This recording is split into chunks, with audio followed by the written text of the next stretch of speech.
Hello friends, welcome back to my channel if you're returning. Welcome if you're new. My name is Rachel and I am a part-time reseller on eBay, Poshmark, and Mercari. And today I want to talk a little bit about how I treat liquidation boxes so that I give myself the best chance of doubling my money in 90 days. So if this is something you want to hear about, make sure you stick around. So if you've been watching my channel, you know that I do a lot of unboxing videos and I work with a lot of liquidation companies like Boutique by the Box, really specifically. And I always talk about my goal is to double my money. And I realized that I never really explain how I go about doing that or what steps I take to ensure that I set myself up the best way possible to actually double my money. So if you do like reseller content, make sure you're subscribed to my channel. I do unboxing videos and 90-day updates. Every time I do an unboxing video, I'll come back 90 days later and talk about if I actually met my goal of doubling my money and if I would recommend that box again or if I would buy another one based on the results. Do drop me a like at any point if you find this helpful. I certainly hope you do. Take something away from this video and maybe this will help you in your reseller business. So first thing I want to mention is when I'm talking about doubling my money, I am specifically talking about liquidation.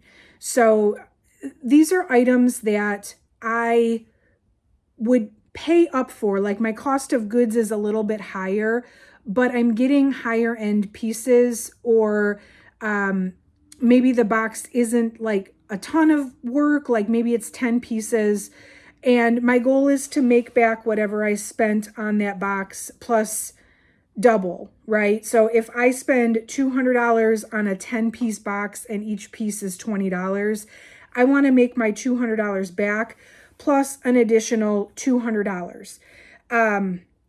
Typically on a box like that, it's 10 pieces. It's relatively easy to photograph, right? I may have paid $20 per item, but it's only taking me a few minutes to photograph, a few minutes to list because it's only 10 pieces.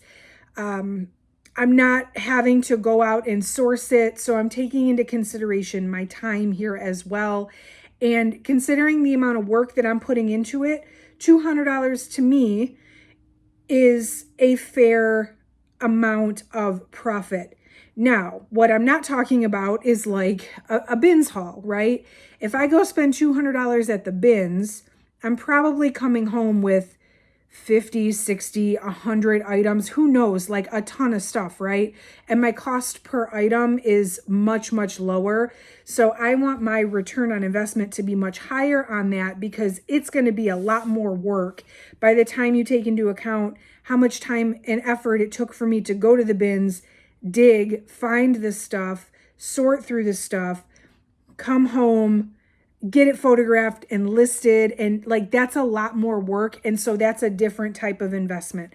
I'm talking specifically a mystery box of liquidation that I paid up for and the amount of effort that I'm putting into a box like that. So just to clarify that, I'm speaking just about this scenario today. So I'm going to kind of go through what I do after I unbox the stuff to set myself up for success in doubling my money. Now, a lot of times I'm taking calculated risks when I buy this stuff and what I believe will be the outcome. Disclaimer number 2, it's never guaranteed, right? Sometimes I double my money. Sometimes I don't, despite my best efforts. So take this with a grain of salt. It's not always a given that you are going to double your money. Even if you do these things, it's not guaranteed, even for me. But again, we're setting ourselves up for the success in the best way that we can, right? So I unbox the box. I show you on a video. And then after that, the first thing I do is I list it, right? And I usually mention in my videos that I list using List Perfectly, which List Perfectly, it is my sort of home base for everything. I'm going to attempt to share my screen and show you what I'm doing here. When I list items, I list everything on my List Perfectly catalog first. If you use another cross-posting service, that's fine, but you'll see this is my List Perfectly catalog. And the box that I'm going to use as the example here is my Ted Baker Women's Premium box. So what I do is I would take pictures and photograph and draft all my listings. There's some Ted Baker men's stuff in here too because I purchased that. But here's some of the women's stuff. And you can see I've got it cross-listed in many different places. So that is step one. You got to get the stuff in front of people, right? That's the step one to listing it. Step one to selling it is getting it listed and getting it in front of the most eyes as possible. I personally like List Perfectly because it's in this catalog. I can cascade the listings to as many platforms as I want to. And then when it's sold, I can remove it from all the platforms that it's on. So this is pretty much how I have it set up. You can see all of these Ted Baker pieces are listed in a bunch of different places here in my List Perfectly catalog. So equally as important is how you price the items. And if we're continuing to look at the Ted Baker items that I was just talking about, you have to price it according to supply and demand. So some of the things I look at first and foremost, and here's the Ted Baker women's items in my own closet. And I also use Poshmark to check comps and eBay too sometimes. But what's really important is, you could price it how you want and let it sit. But if you really want it to go in 90 days, you want to make the sale, you have to understand what else is for sale out there and what's a reasonable price for your item. So I'm going to use this dress here as an example. And right now I have it at $89. It was a $259 MSRP. But how did I arrive at $89? Actually, I think I started this one at maybe $119, and I've dropped the price a little bit, which I will talk about in a second. But I always look up comps to see what similar items have sold and how much they are selling for items that have not sold, which is really important because if there's 10 other people selling this dress for $50 and mine's at $149, I'm probably not going to sell it very quickly, right? So what I'll do is look up this dress. This is the Toria halter neck.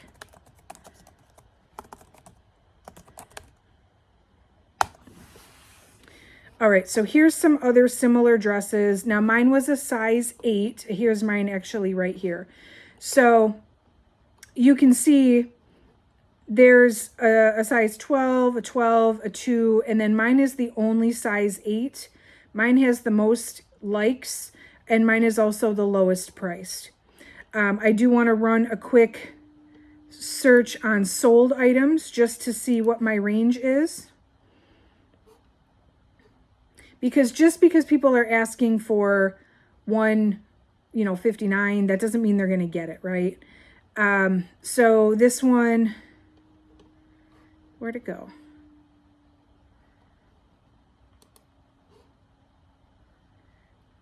Okay, so like this one was a size 12. It sold for $110. I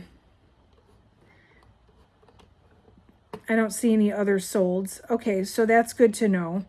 So no one's really getting $150 for this dress, which is good to know. So mine being priced at $89, I think is pretty reasonable. Let's see, what other Ted Baker pieces in my closet?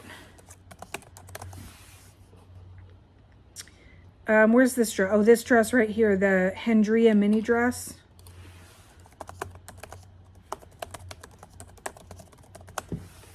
So this one, I think mine was a size 0, right? Or a size, where's mine? Yeah, mine's a size 2. So I can see that there are some other size 2s available. There's mine, and mine's listed for $81. This one's listed for $150. This one's listed for $133. So I want to price mine accordingly to move. I want to still make decent money, but I want mine to sell before all these other ones sell, right? So that's kind of the goal. Let's check solds on that as well. So size 2, okay, so this one sold for $66. This one's similar sizing, $75. This one says $195, which may have sold in a bundle. That's the other thing about Posh, is it can be a little bit deceiving because bundle sales, you won't see the actual price. So anyway, it's really important to understand how much this stuff is really selling for. And a lot of times with liquidation, other people are getting the same pieces in their boxes as well. So you do have to take that into account. This box cost me $26.99 per piece. So even if I were to sell mine at $80 or even $70, I'm taking a $30 item and selling it for $70. Essentially, after the Poshmark fees, I'm just about doubling my money. So that to me would be a fair price range if my goal is to double my money and not sit on these items for more than 90 days, right? Most liquidation boxes, you are going to have some that sell higher than others. So it sort of balances out all at the end. Now, a couple other things that I do that I'm not going to screen share because the screen share is really annoying. But I'll tell you about, and I'll put screenshots of my phone here if I need to. A few other things I do. Number one is I share my Poshmark closet. I do pay for automation. I use Posher VA. I keep my closet sharing on pretty much all day long because sharing my items on Poshmark, without a doubt, gives me a boost in my visibility of my items. So very important, I think. You know, you can choose to use a closet sharer or not. On Poshmark, it is very important to share your items. So that's another tool that I definitely keep running all the time. I send offers on all the platforms, and I actually send offers manually. You can use Posher VA to send offers on Poshmark specifically.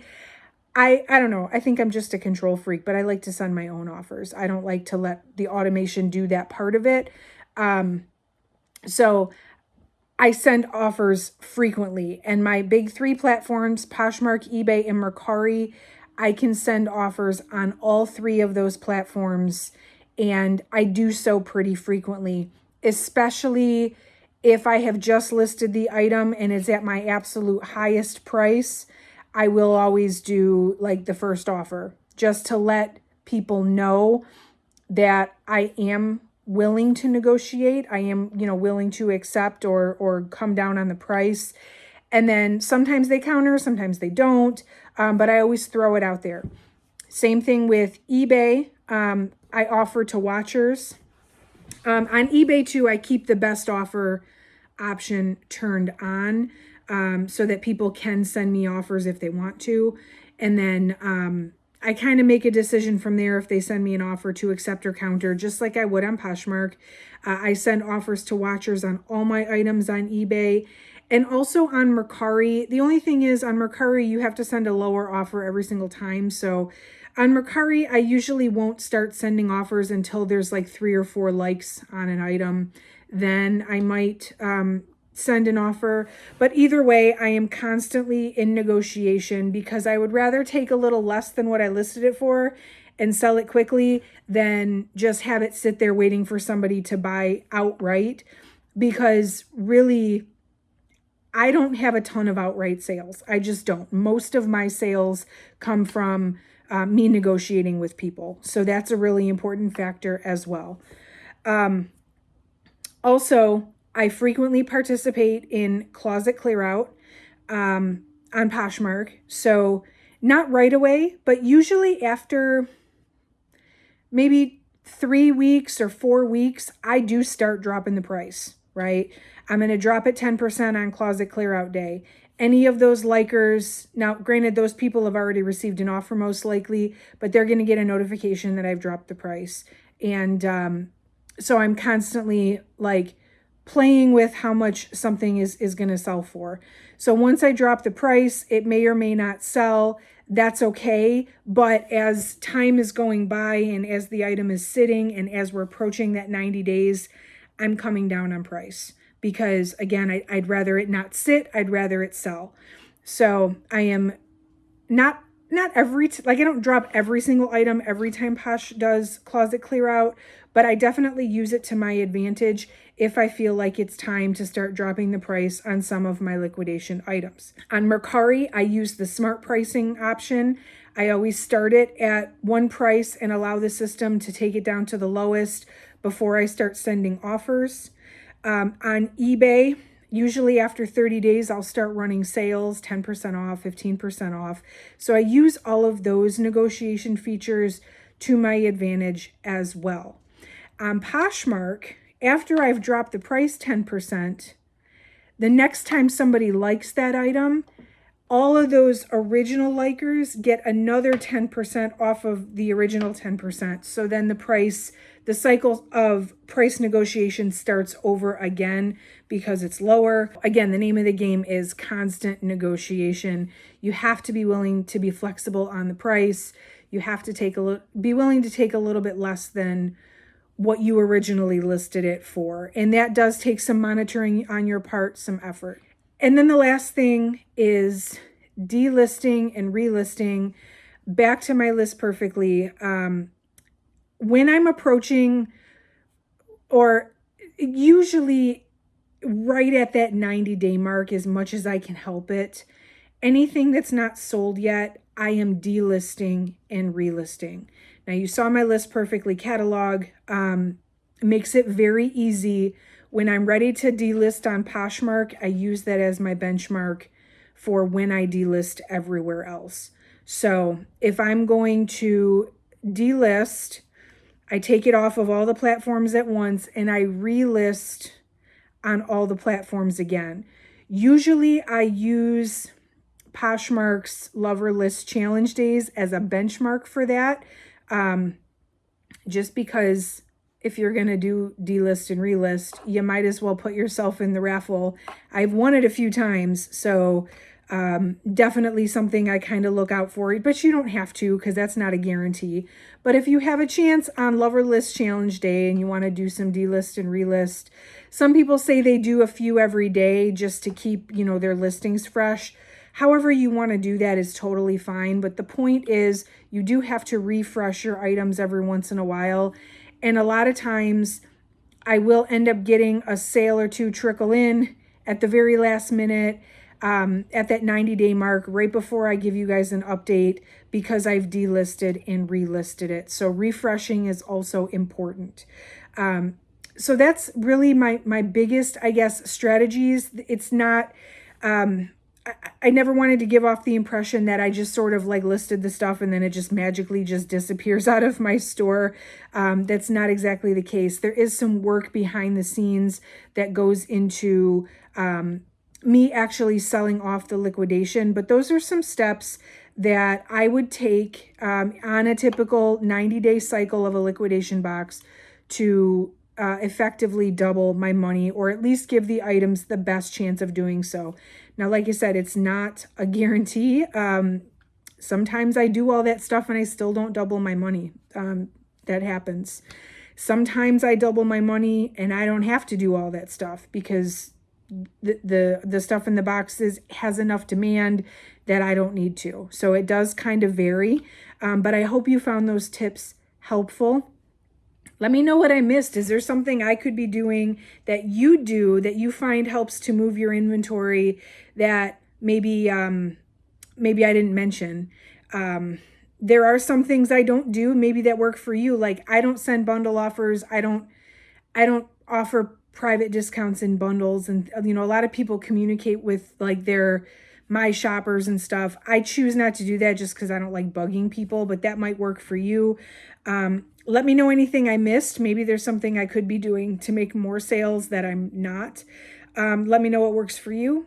And let me know if you found this helpful. I would love to make more strategy type videos about kind of the science behind,